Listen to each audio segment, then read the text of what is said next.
Sox fans. Welcome to Good Guys Talk Back, a local fan-centric Chicago White Sox podcast, hosted by Nick Murawski and Pat Hester. Yeah, baby. Welcome back, Sox fans, to Good Guys Talk Back. Hey, it's episode 291. I am Nick Murawski, and this is a fan-centric Chicago White Sox podcast. We do this every other Sunday in the off-season, live on our Good Guys Talk Back YouTube channel. You can find the podcast absolutely everywhere you find your podcasts. We've been doing this for a while, and everything is cyclical. If you don't follow history or understand history, you'll be surprised when it comes back in your face. And I think this episode, we've got a lot of that with all the happenings of Jerry. But with me, as always, to chop it all up, my best friend, diehard Sox fan, Pat Hester. Hello, sir. Nick, I've missed you so much. That's the bad part about the off season for us is I don't get to talk to you every week, and I'm glad to do that today. And as the Bears got gut punched today, I started to think about maybe the moments as a White Sox fan that you felt as gut punched as I did today, and I thought of right away the time the year may escape me a little bit, but I was at a Cubs Sox game, sitting in the bleachers, wearing my Hester black alternate jersey,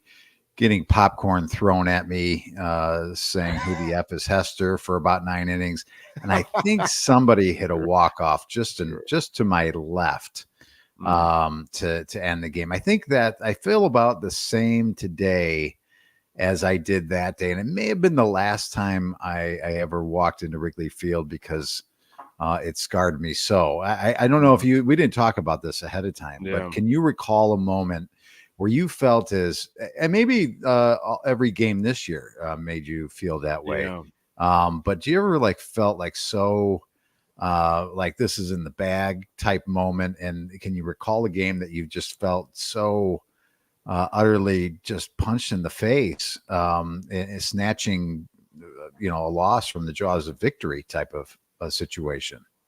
I'd have to go back to, and of course this year and the past year, and all of it has just been just absolutely just vile. Just you want to just forget all of this, but I'm talking. I would say in a season where they were actually competitive and there was something to play for.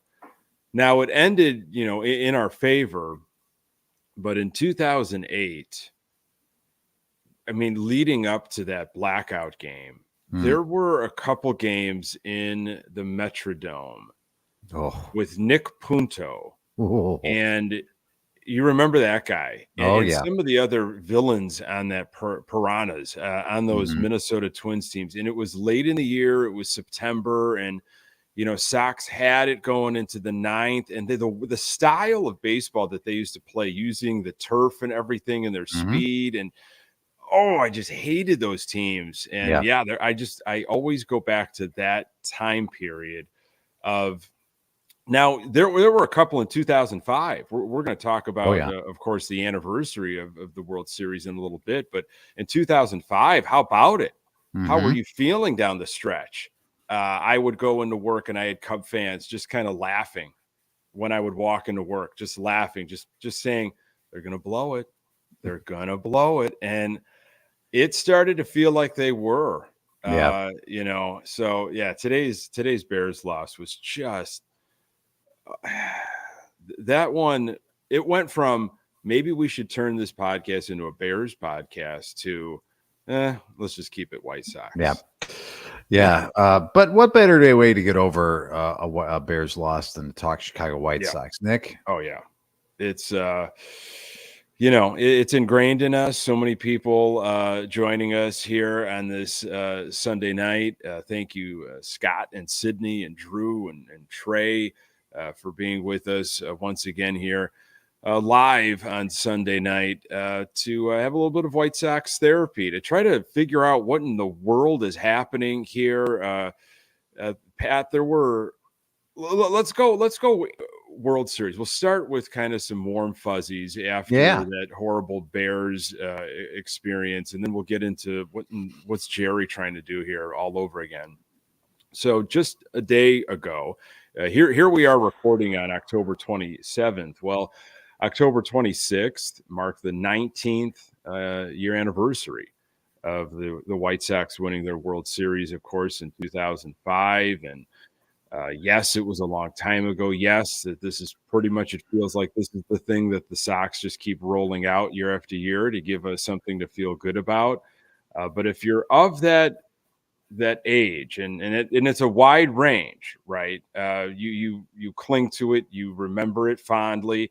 I understand younger fans that were maybe just a kid, maybe they were in kindergarten, first, second grade when the World Series happened, and this comes around, and they're in their early 20s, mid 20s, and they're like, why do we have to talk about this? Well, I get that because you didn't understand it, when you were that little. You heard about it, but if you really lived it and you lived through that whole season and just the team and the organization not wanting Ozzie Guillen. I mean, basically Kenny Williams saying, like, you are not going to be hired.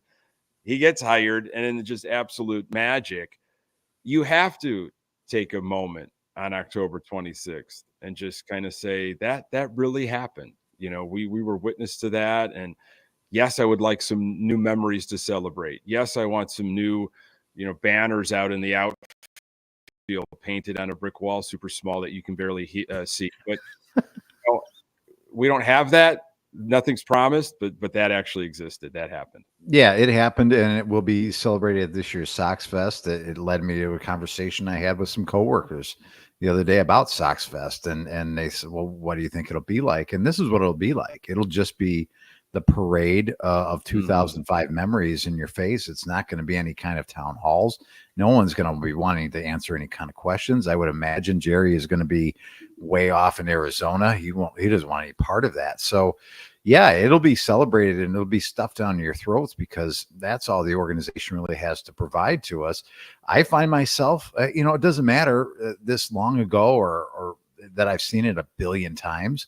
Anything that's thrown my way across social media, any video, any Scott Podsednik walk-off, any Paul Konerko grand slam in a World Series, any ground ball pass Jinx up in the middle of the infield, Uribe has it out. Mm-hmm. I mean, I'm watching it. I'm in for it the whole time. Yeah. So, it'd be great to have that opportunity again in our lives. But I mean, there's a fine point between. I get why not a fine point. I didn't want to, let's retrace that. I get why people say I'm tired of it. I don't want to talk about it anymore. I want to move on. But there's something that you should still be able to remember those times fondly and not get caught up in. But I need more. Mm-hmm. That should be separate. You should be able to separate the two. Yeah, compartmentalize. Does that make sense? Sure. What I'm saying? Like it does. It absolutely does. I think both things can happen. They can coexist. You can want more success from the team that you love and root for, but you also can celebrate the limited amount of successes that we have had. Yeah, you shouldn't beat yourself up and say or be upset at the fact like, well, I don't want to remember it because it's so long ago and they should be doing better. Separate the two. Enjoy that moment that you had, that memory, that snapshot in time, if you will, of better years gone by.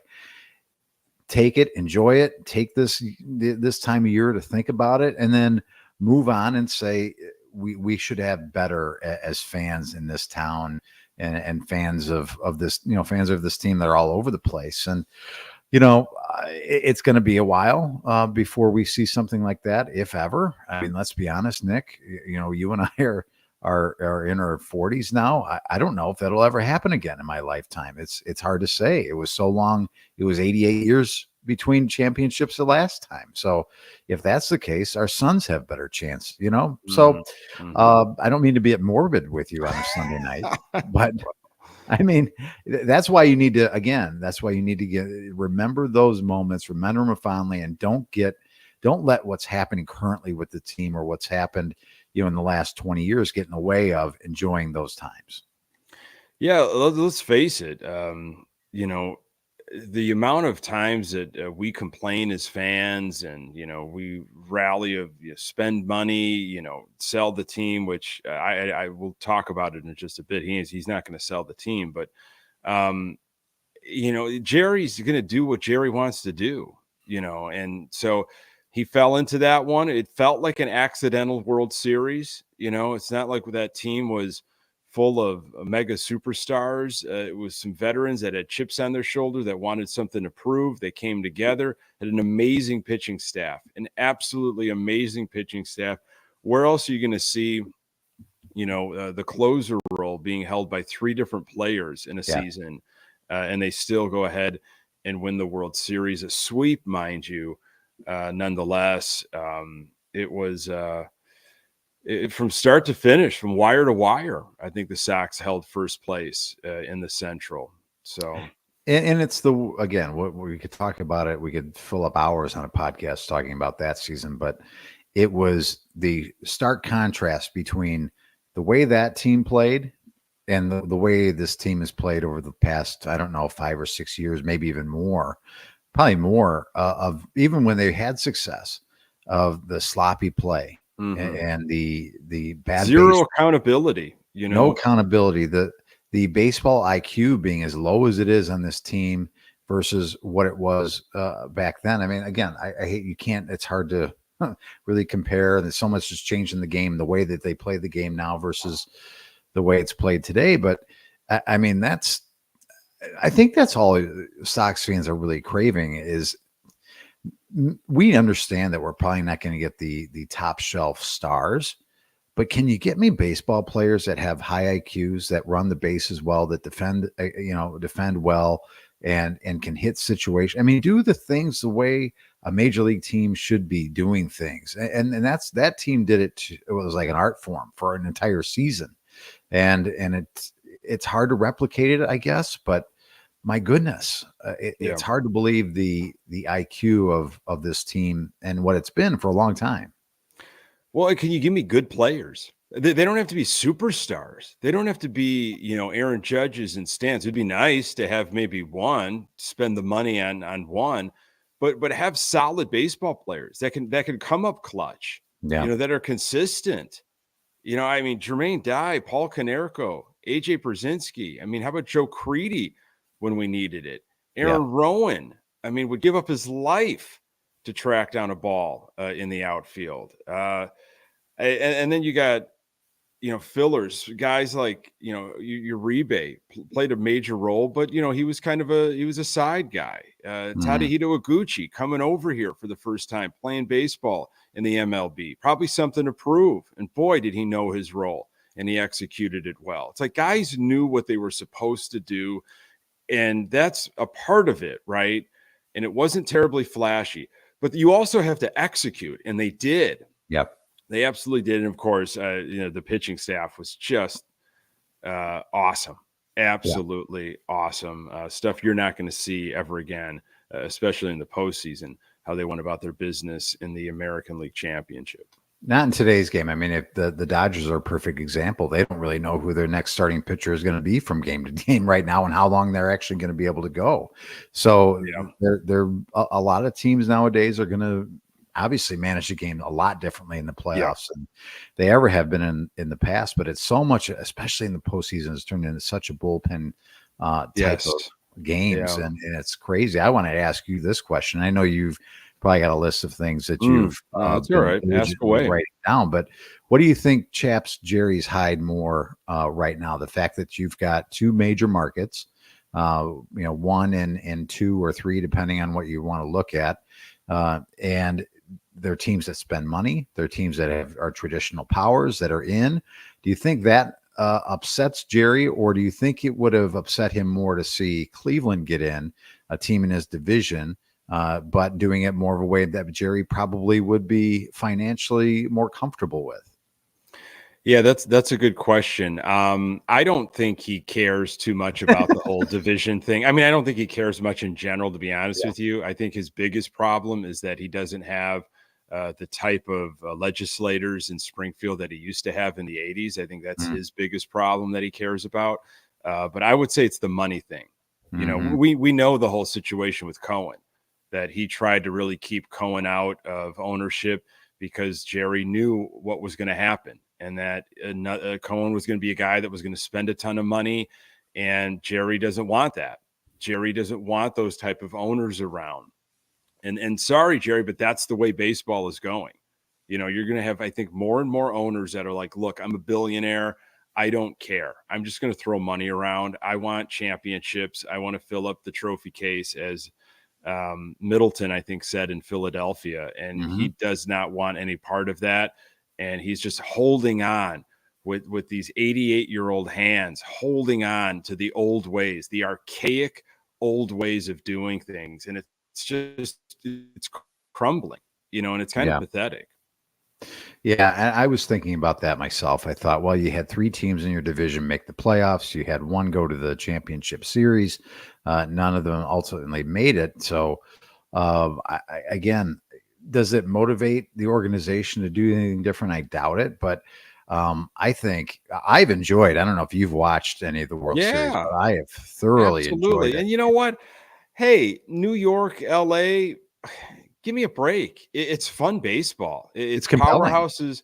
Yeah. You got superstars going on after each other. I get it. You know, look, you and I, we remember that Yankees run in the 90s when it was just Yankees over and over again. And, you know, older fans remember what it was like in the 50s and 60s, you know, and beyond, and even before that, for sure.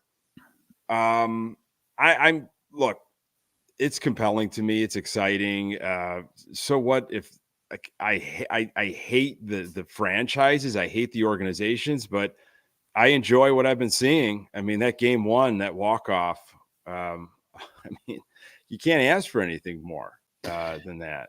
Yeah, great storybook ending to game 1. Game 2 obviously had a lot of drama still in it as well. And I think that, you know, it's going to be very telling. Like I said, how far will the pitching take the Dodgers, and can they overcome that in the next couple of games, especially going, you know, I don't know if the quote unquote ghosts still exist like they used to in old Yankee Stadium when teams would go there, but it'll be interesting to see. And again, I'm with you. It's compelling to me because of the star power. Like, this is really good for baseball to showcase stars on a national stage, 2 big markets. And I don't have as much disdain for the organizations. I have a lot of respect for them.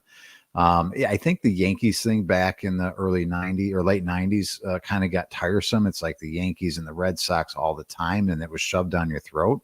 I think there's been a long enough, I guess, the gap between Yankees championships or World Series appearances where it doesn't bother me as much.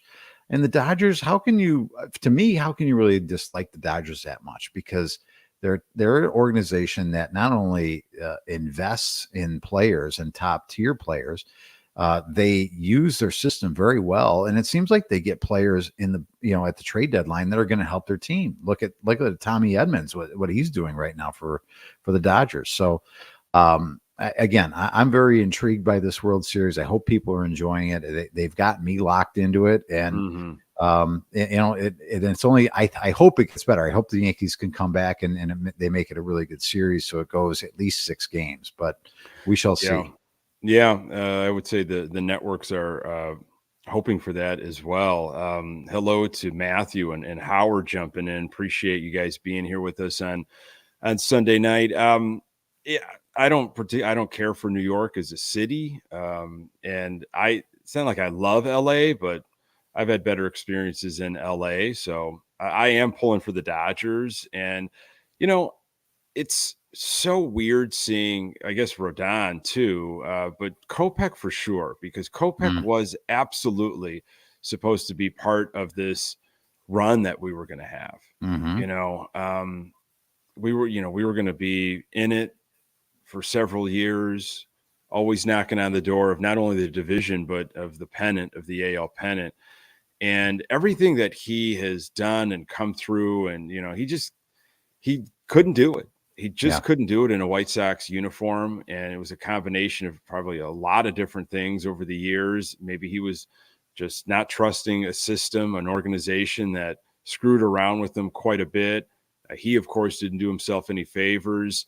Couldn't really stay healthy. But I'm telling you, when you're jacking like him around of you're going to be a starter, then you're going to be a reliever. Well, let's get you back in that starter role. That's how you should prepare.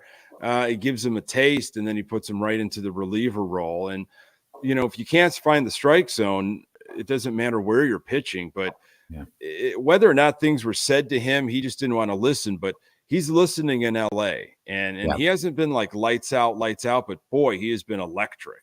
Yeah. And he's been in some critical moments, and they've talked about it, and his stuff looks lively. He looks happy and at peace, and you know what? Good for him. Yeah, good for him. And I am happy for both of those guys you mentioned. I don't know. I'm rooting for them, and I'm rooting for them both to do well. If that's, I feel like my mother now, like, I'm happy for both of everybody. I want everybody to have a good time. But yeah. I mean, those guys didn't do anything to me in as White Sox that would make me go, wow, I'm really glad that guy's gone. Like I think if it was like Moncada doing really well, and he was on another team and he was in the World Series, I don't know if I'm rooting for Yohan Moncada. Does that make sense? But I want to root for Carlos Rodon, and I want to root for a Michael Kopech.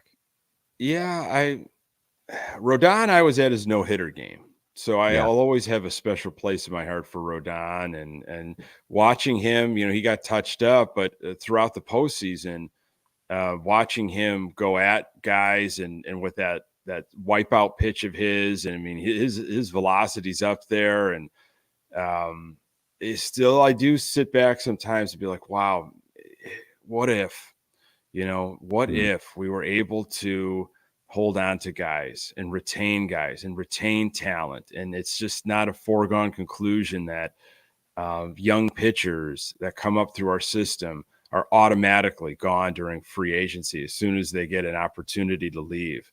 What if things were so much different? I don't know. I think it would be one thing to be able to offer them the money, the financial piece.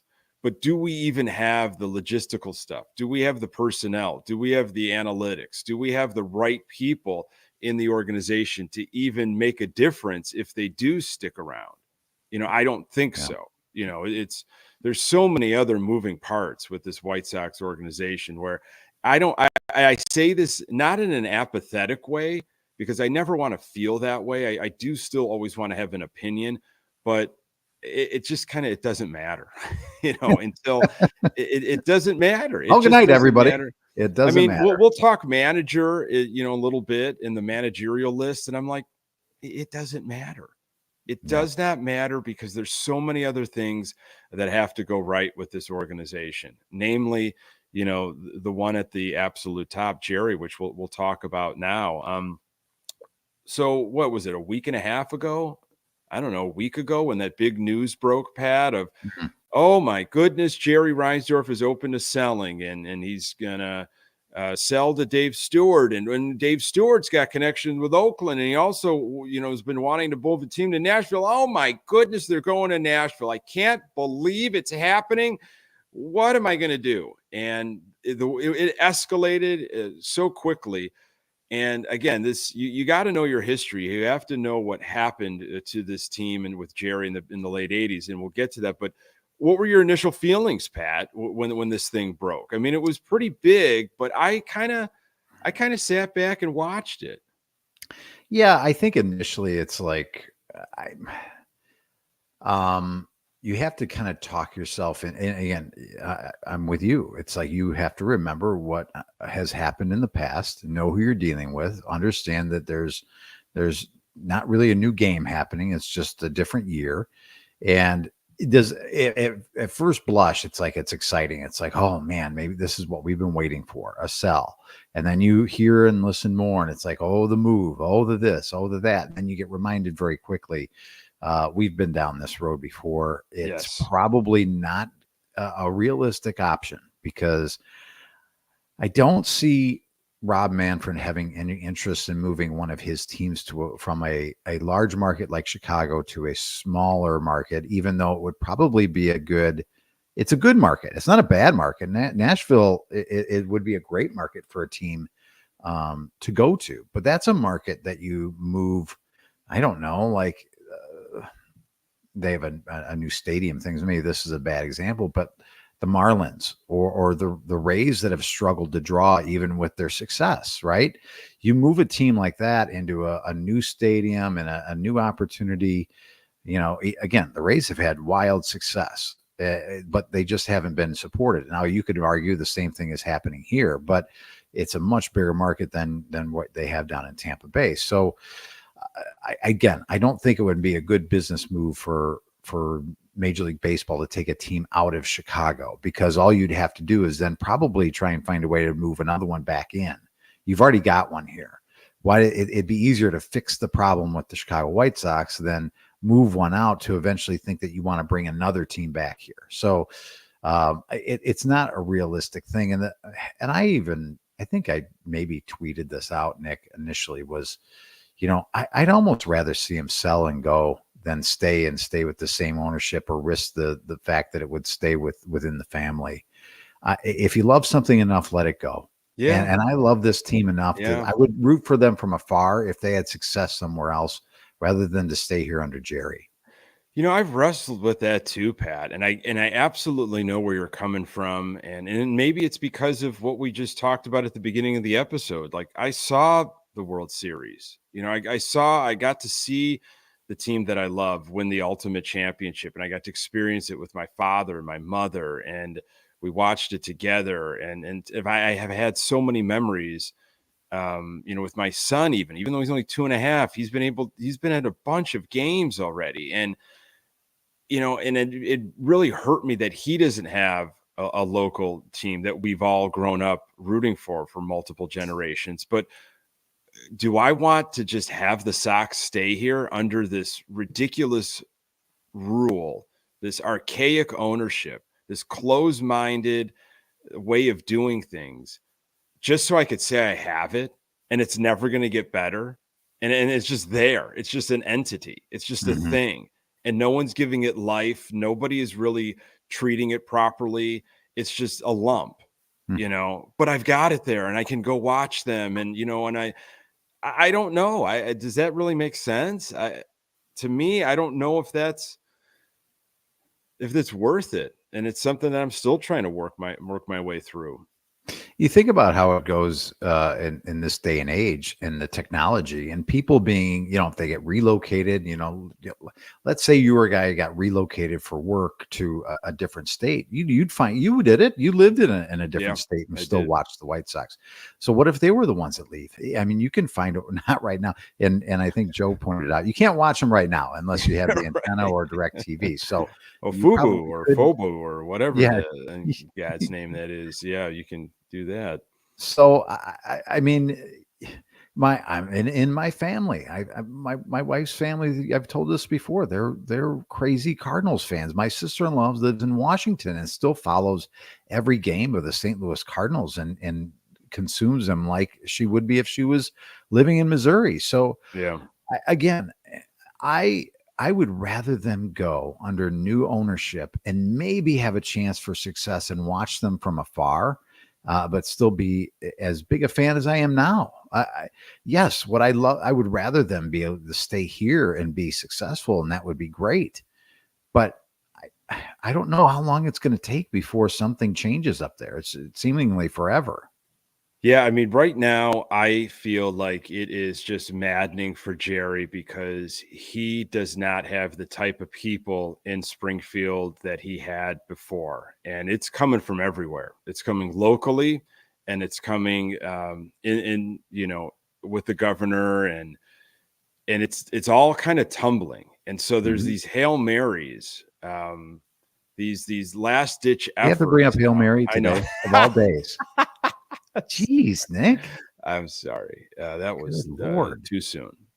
Yeah, too soon. And it's like, well, I'm not getting what I want like I did last time. So I'll threaten again to sell, and I'll specifically name drop to the group that I'm thinking about selling to because they have ties to Nashville or Oakland, who's hoping for a new team. But there's a book out there called Field of Schemes. and it's by Neil DeMoss, and it was written a while ago, but still very relevant because this happens constantly. And I've started, reading it, but I've read a good amount of the items pertaining to the White Sox and what happened with Reinsdorf in the late 80s. And it happens everywhere. Hey, this is going to be great for your local economy. This is going to create new jobs and business and tourism, and get a new stadium. Get the taxpayers, get public money for a new stadium, and everything's going to change. Life is going to be great. And it's proven that is the worst way to spend public money.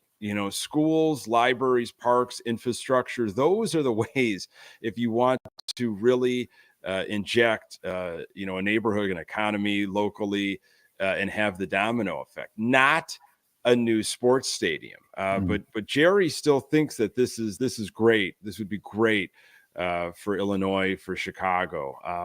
So back in the late 80s, here is Jerry Reinsdorf threatening to move the White Sox to St. Petersburg, Florida.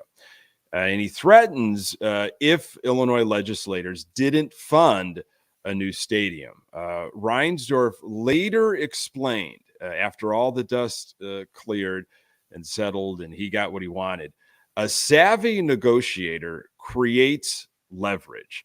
People had to think we were going to leave Chicago. Okay, that's an actual quote from Reinsdorf after he got what he wanted.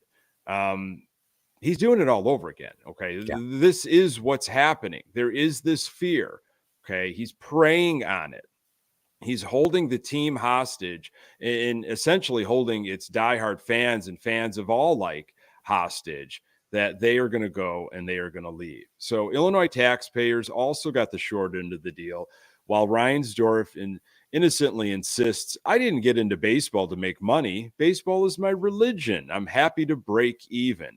The Comiskey deal gave him free rent for up to $1.2 million in attendance each year. Free rent for up to $1.2 million in attendance each year. The Sox pay the state $2.50 for every ticket, from 1.2 to 2 million.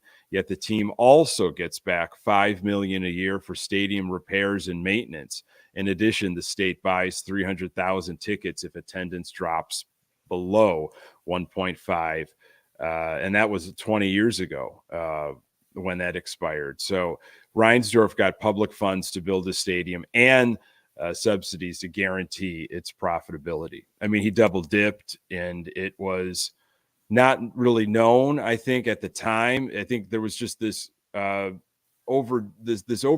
this celebrating, because you had legislators in Springfield that were Sox fans. A lot of South Side guys went to Springfield, and they were like, no, we got to keep this team here. Okay, we've got ties. It's not like that right now. No. And it was also, there was a different political party in the governor's spot back in the late 80s. And Pritzker is going about a different way. I mean, Reinsdorf, he had a friend during the 3-year situation, and that was Governor Jim Thompson. By June 1988, when it seemed certain that St. Pete would lure the Sox to its new Suncoast Dome, Jim Thompson twisted arms on the floor of the Illinois Senate, and the deal was done. Illinois funded a new stadium. And I believe Thompson has his bust out there by the Championship Plaza. Jerry thanking him so many years later for getting him such a sweetheart deal. And I think it says on there, the man that saved the White Sox, Jim Thompson. I think that's what it says on the. Dick Allen is the man that saved the White Sox. Read Chili Dog MVP and the year that Dick Allen had in 1972, and really put Chicago, the White Sox, back on the map. And that was another era where the Sox could have went to Seattle potentially. Yeah, they could have went to Milwaukee perhaps. And Dick Allen in his season really changed the course. But anyway, these conversations about stadiums and talking about the snake oil salesman that Jerry is, trying to sell people on it's good for the economy and everything that you just laid out, because there's been study after study shown that it really doesn't change much for your local economy or boost anything or create the jobs that are always promised. It reminds me of the monorail, the Simpsons episode where they come in and trying to sell you the monorail, and then then it's falling apart. So it's really like history repeats itself. It's hilarious right now the losses that Jerry's suffering.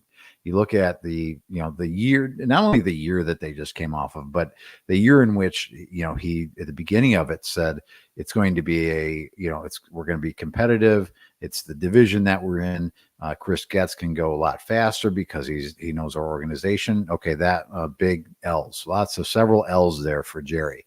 He's got this new TV deal for two of his teams, and then partnership with the Blackhawks that people can't watch. Just a mess. They can't get this figured out with Comcast. You've got so many people. I'm not running out to go out. I'm not going to change my whatever cable package I have. I'm not going to get this antenna. I'm not going to watch games this year until they get this figured out. And was he so obtuse to think that that Comcast, a company that's an NBC company, and you just left NBC Sports Chicago, is not going to play nice with you? Are you so stupid to think that they may not negotiate nicely with you or have any time to deal with you? That's a big loss that they didn't have that figured out before launching this new TV station.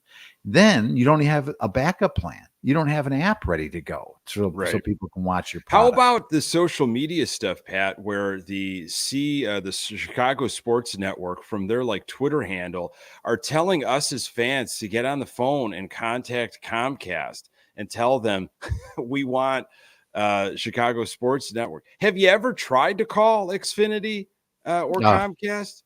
I mean, okay, if you have regular problems like internet outages or cable issues, you're dealing with a nightmare. And so then I'm going to now do your work, the stuff that you should have done a long time ago. I'm going to waste my time and get on the phone and wait for 25 minutes. I don't have the problem currently. You have the problem. I'm not calling for your problem. That to me just, wow, that one floored me. Are you asking me to figure out your issues on my own time with a company that's known to be about as clear as mud when you're trying to get something done?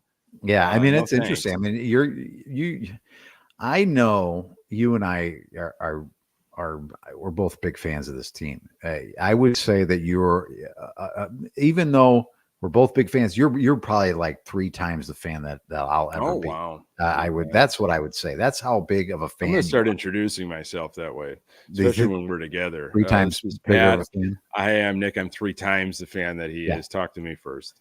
That's 100% true though. And so my question is, you're a YouTube, right? So I am. I've got YouTube TV. Yeah, I don't think that's ever YouTube TV ever. It's not. I don't think YouTube TV wants regional sports. They don't have it. That's not part of their strategy. So it's not coming to YouTube TV. So what say you, Fuzzy Britches, once the season starts? I'm going to look at an antenna, I guess, but I mean, I've been sitting with this. I've been thinking about it, and sometimes I weigh my decisions I make a decision in my mind. Okay. And I process, how do I feel about that? Do I have anxiety over that? Do I have FOMO? Do I feel like I'm going to be missing out? And again, it's tough to gauge because we're right now in the off season after one of the worst season in Sox history, and really the worst season, in modern era of baseball. And it doesn't look like anything's going to get brighter. I'm not interested in changing my life and my cable world and my TV experience to get Sox games right now. And I'm okay if I miss them. I'm okay if I miss it right now. And I'll listen on the radio. I'll get highlights. I'll follow. I don't think I'm really going to be missing much at all once 2025 starts. And that probably wouldn't have been the case maybe 3-4 years ago, 2 years ago, maybe even. This team the organization, I should really say, is in such a bad way that I'm not. If there's an easier option that comes up, over the next couple months, that okay, this is a similar cable package than YouTube TV. I get all my channels, and I'll look into it. But right now, Pat, I'm okay if I miss games. We should do this. Maybe we'll save this for another episode, but we should rank the blunders of the White Sox, just the year in review. Like maybe we'll do this. We'll save this for Christmas. The year in review. Sure. What do you think is the worst thing between the articles that came out, the Athletic article, the Buster and the ESPN article that came out, the season itself, the TV situation? I know, and Howard reminds us we got 5 months to worry about watching White Sox baseball. I know, I get that, but this is still a problem regardless. The fact that they're launching a new TV station, they don't have a deal, and he owns one of the teams on that station you can't watch right now. So I think we'll save that. Mark that down in your brain, in your Rolodex. We'll save that for content for December, year in review. Yeah, that's we're going to need some of that, because it's not like there's going to be any working hot stove. No, it's going to be. It's not even going to be a stove. It might be an old timey microwave with a dial on it. That's how. You remember those microwaves?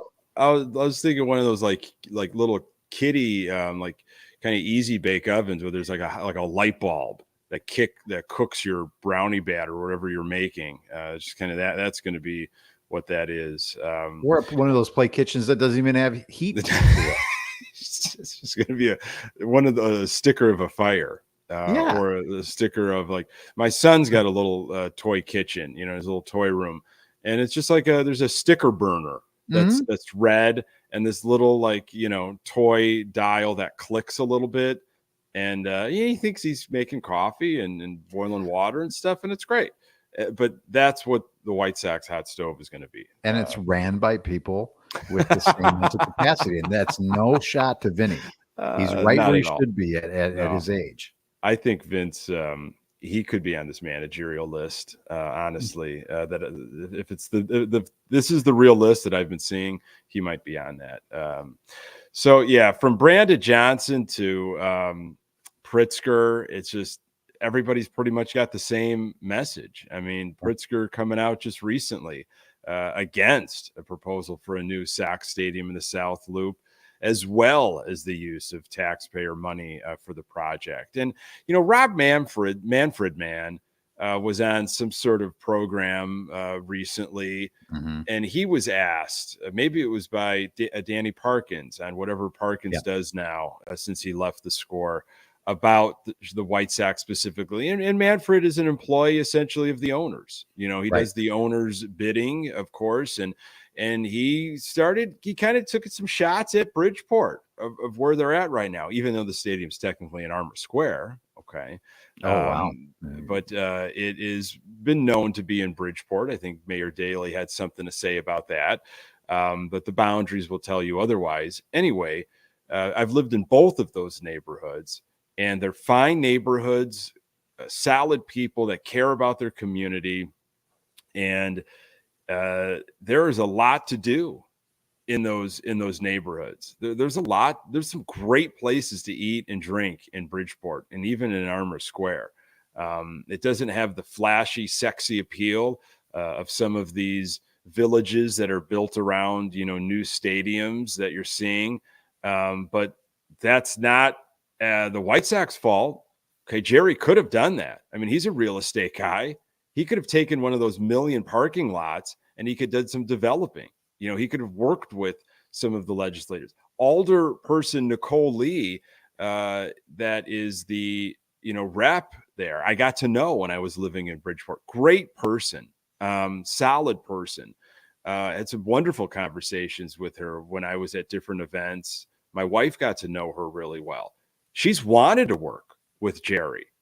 She's wanted to figure out, hey, how can we get more development here? How can we bring more nightlife and things? I'm ready to do business. Like, I'm ready to figure this out. And it just hasn't. I mean, there's a lot of things going on. There's obviously a lot of moving parts, but it hasn't been done. So it's just it's really sad, those businesses that are around the stadium right now. I mean, man, they're just going to cease to exist. I mean, they're going to be just a lot of, like, you see a lot of those ghost bars at the corner of streets in Chicago. Every neighborhood had so many pubs and taverns, and there's a lot of those in Bridgeport and Armour Square that were just boarded up. But man, the amount of places that will just not be able to hang on if they left just to go to the South Loop to have a mega, complex. Sure, it might be beautiful. There might be some great skyline views if they get it right. But does that change how the team is run? Yeah. Does that change how the team is constructed? Is that going to change how they go after free agents and I don't think so. I think it's interesting, and you're probably 10 times the knowledge of politics, and especially in Chicago, than I'll ever be. But if you look back to, again, the late 80s and the deal and the threats to move to St. Pete and the friendships down in Springfield, I feel like, and you correct me if I'm wrong, I feel like things like that, those backdoor deals, the private handshake things that were done, could get done a little bit more easily than they can nowadays, because there's so many eyeballs, there's so much technology, there's so much reported on. I feel like it's harder to get these types of things across the goal line nowadays, because I think the public holds the politicians a little bit more accountable, because they seem more readily available because of the technology and the reporting and the things like that, maybe, than it was in the past. Am I wrong to feel that way? I can see that. I mean, there's a lot of, you can do a better job as a watchdog, I think, with the ways that you can get news out. It's not just the daily paper, or even you'd have a morning edition and you have an evening edition, and you'd have the 4 news channels that you'd watch in the evening that would give you what you needed. There are so many ways to get the nuts and bolts, the ins and outs of what's going on, and to get kind of the underbelly. Now, back in the late 80s and up and through the 90s and stuff, I mean, the machine was still functioning in Chicago, with Daley and Madigan, and gosh, that happened for a long time. And when you have a machine going, and you have everybody that knows their role, and everybody that is taking care of what they should, I mean, it is such a difficult thing to go against.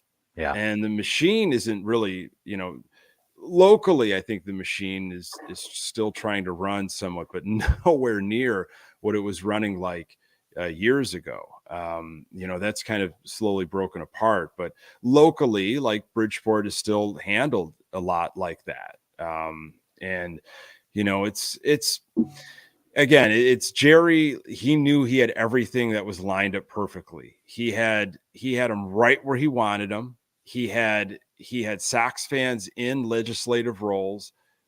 Daley was still very much in charge. His brothers were around, all diehard Sox fans. I mean, it was a perfect storm for him. Yeah, to tease that. And it's again funny that he would go in with the arrogance, thinking he could do the same thing again, without having people in the right spot this time. But because it worked last time, I'm just going to play the same hand, and nobody's going to call my bluff. And good for, again, I'm not here to talk politics. I wouldn't say that I'm a huge Pritzker fan by any means, but then again, I'm not a big fan of any politician. So, but good for him for calling Jerry's bluff. I love it. I love it. I don't think public money should be used to build stadiums, and I think it's the right message. That's just my opinion. Sure, it could be beautiful and it could change the South Loop, but do you really think they're going to get it right? Do you really think, but at the end of the day, when it comes to these types of things, there's money to be made. There's deals to be made, and it could get slippery, man. There could still be backroom deals. There could be still, kickbacks and all different kinds of stuff that can sweeten this. And if politicians find a deal, find an opportunity to make some more money, you know that they're going to continue to push that. Follow the money always. Yep. So if you hear that this deal is starting to come through, somebody's profiting. People in public positions are profiting. So just keep an eye out for that. Exactly. Well, I didn't mean to take us down political alley. Well, especially I enjoy it. I'm really I enjoy it. But the managerial list was something that I wanted to get to. Before we left, which we still have time on this episode. Have you seen the managerial list? I mean, I've seen a couple names, but nothing has been exciting to me. Yeah, not at all. Yeah. Phil Nevin, that's the guy. That's of all those, it keeps pointing to Phil Nevin. I think George Lombard was in there. Who? I have no idea. I'm not going to sit here and pretend like I'm versed on George Lombard and what he has done in Major League Baseball. I don't think he's even involved in the race right now. He either pulled himself out or the Sox said no, thank you. It sounds like Grady Sizemore is very much still involved, with this. Not a surprise at all. If you know this organization. So I don't know, Pat. Have you any strong views on this manager stuff? I saw Chuck posted a video, Chuck Garfien, maybe midweek this week. Sure. Yeah. And it was like, okay, I see this is a minute long. Maybe Chuck's got some insight. He rattled off like 10 names. He's like, oh, this guy could be a dark horse. And that Buck Showalter, he's still involved? I didn't hear Buck's name, not that I recall. Here's the thing. And again, I love a good dark horse, by the way. Love the dark horses. Oh, yes. Sure. Yeah, I love those. Mm-hmm. But I sparked a conversation at work during lunch with a fellow White Sox fan. And he's like, have you started, looking into these possible managers? I'm like, I'm really not concerned about it until they hire somebody to kind of dive into that, because I'm like you. It's like, it doesn't really matter too much who the manager is going to be. And if honestly, and I think I maybe said in the show, they might also just stick with Sizemore. I mean, they're really fixing the manager at this point is so far down on my list of concerns with the organization.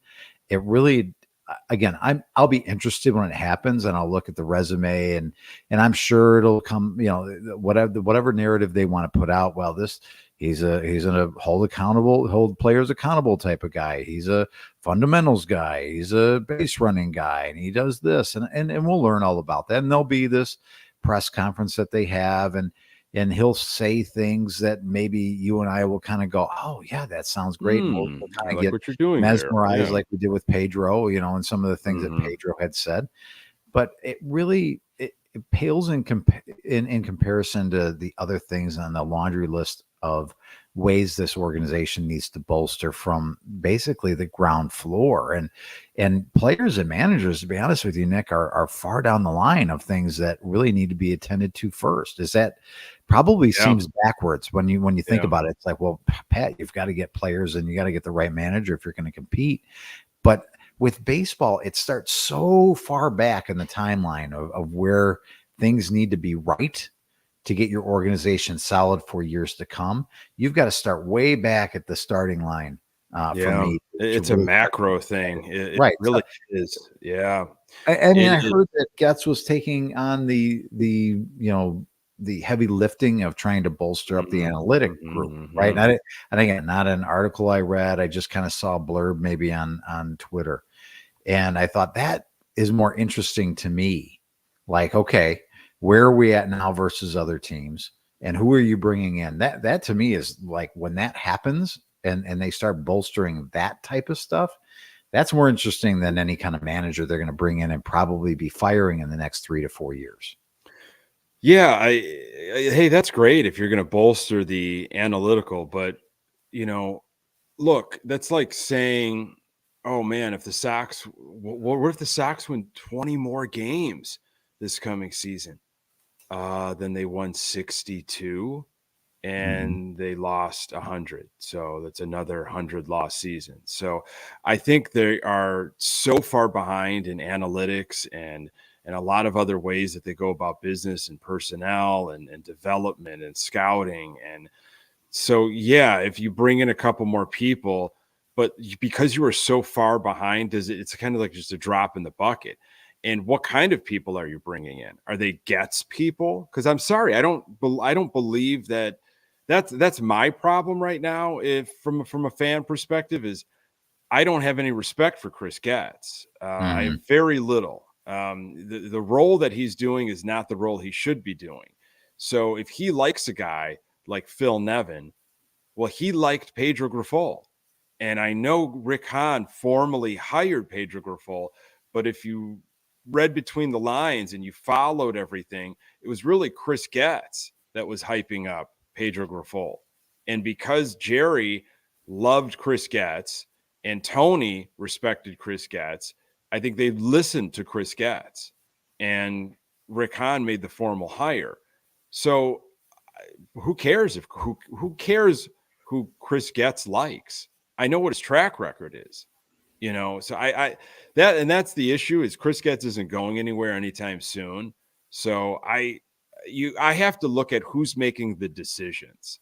And right now it's Chris Getz. So that to me is a bit of a problem still, but I don't know. You could get a guy that comes in that says all the right things in their press conference, and we thought that was what's going to happen with Grifol, and we to keep like the political thing coming, it's the way things go in politics is it's like a pendulum, right? You've got a certain party that's been in the White House or wherever, a governor or at a mayoral level or locally, and it's like, well, you know what? I don't like how things are going right now. So let's change things up. And then in another 4 days, like, wow, this isn't working at all. Like, let's go back over here. And it's just back and forth and back and forth. And that's kind of how I felt. It's like, well, you brought Tony in, and it was like, well, I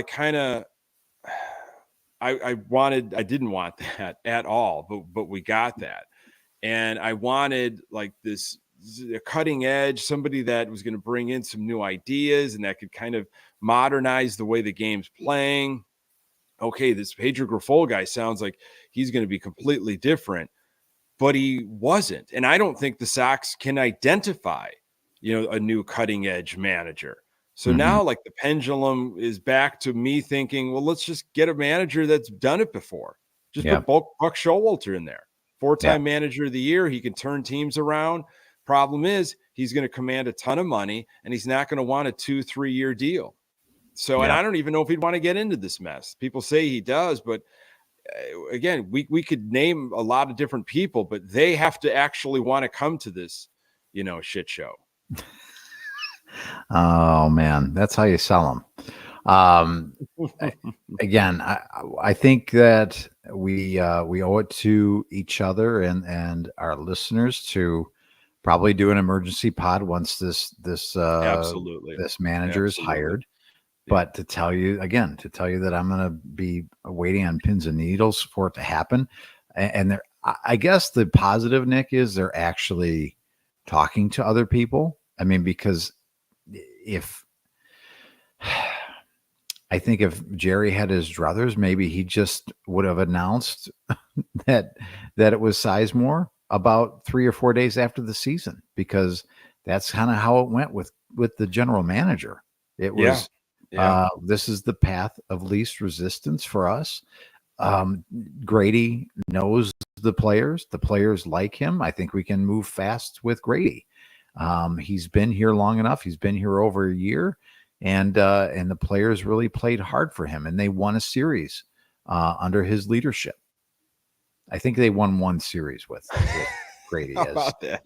I think I could be wrong. I'm almost positive at least one. So yeah, that's enough right there. But again, of the things I care about with this organization, the manager of next year is Peyton tells me 2 series. I appreciate people when they correct me. I feel like it's doing a podcast with my wife. Well, there's other people that are, and we know this, and we've known it for a long time, that are just the we're all in it together here.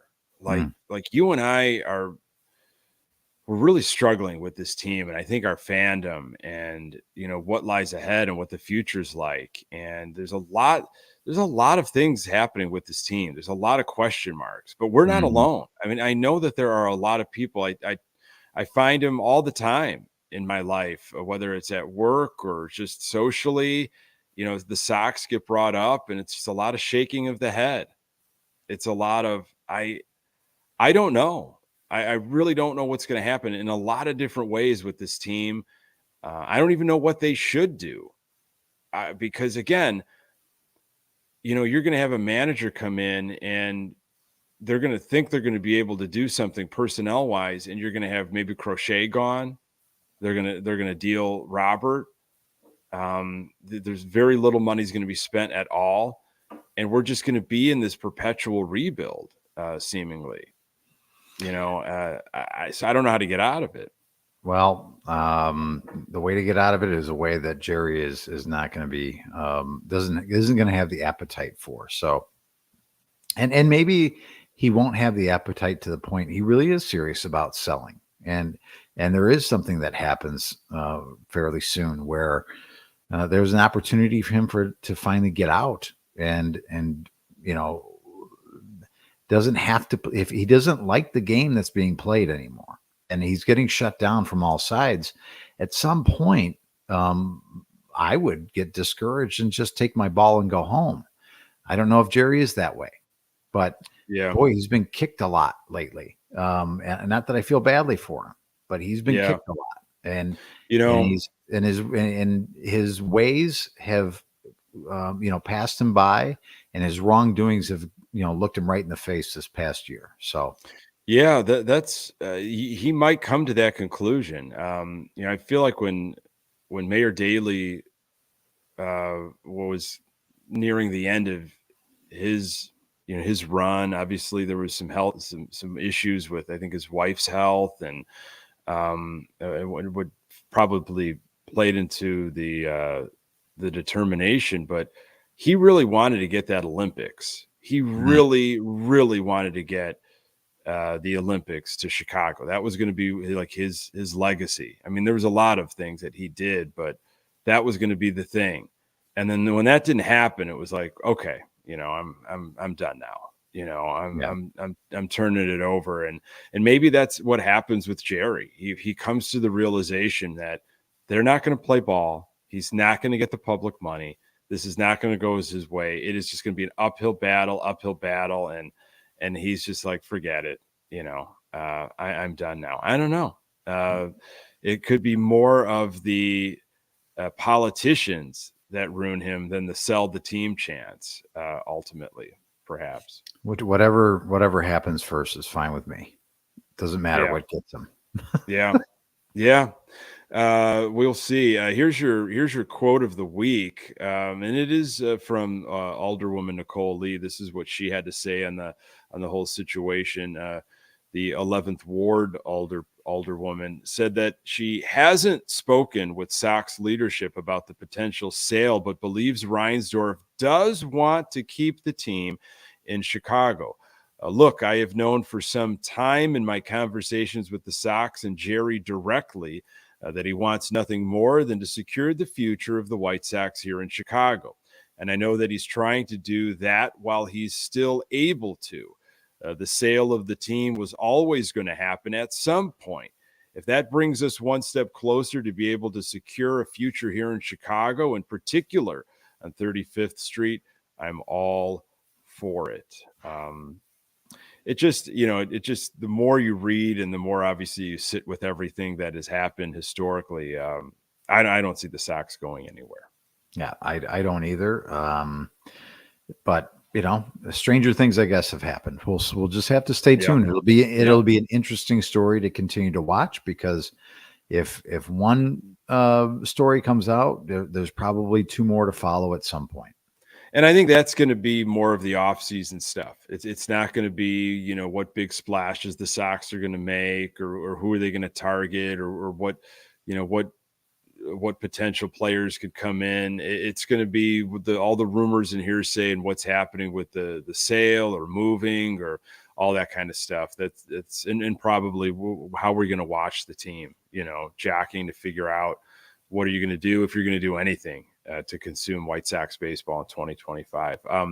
Want to thank everybody so much spending your Sunday night with us as we talk White Sox baseball here in the off season, the last few days of October. We'll come back in 2 weeks' time, unless a manager is announced. Then we'll try to have a quicker turnaround and hustle and figure out how we can bring a brand new episode breaking down whatever it's Sizemore or Nevin or whatever vanilla saltine cracker name is on that list. We'll figure it out together as Sox fans. But you can find the podcast absolutely everywhere you find your podcast. We do this live on our YouTube channel. Subscribe to the Good Guys Talk Back channel. We do appreciate it. Pass it along to other Sox fans in your life. We're on Twitter X at Good Guys TV, and we've got a Facebook fan page. Pat, I'm feeling a little bit better. How about yourself? Oh, great therapy session, Nick. I appreciate it. And let's do it again in 2 weeks. Love it. Love it. Thank you all so much once again. For Pat Hester, I am Nick Murawski. Until next time, go Sox.